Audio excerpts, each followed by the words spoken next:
4 jours d'un sommet inédit au Vatican.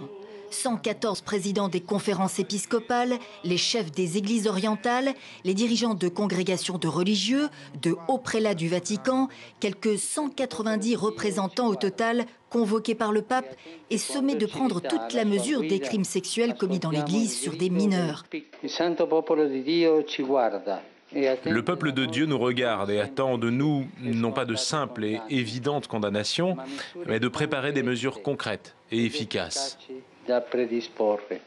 Les victimes réclament justice, leurs voix doivent être entendues, insiste le pape qui parle d'un fléau et d'une obligation d'action. Face à lui, dans l'auditoire, pendant des années, l'esprit de corps a prévalu, les agresseurs protégés aux dépens des victimes. C'est très important d'affronter cette triste réalité.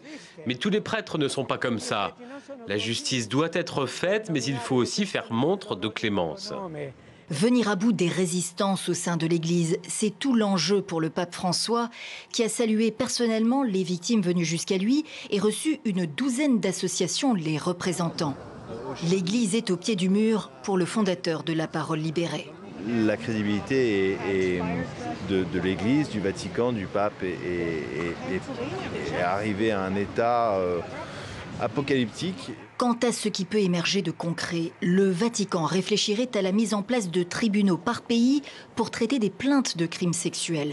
Une centaine de pays seraient concernés, ce qui donne une idée de l'ampleur du nombre des victimes.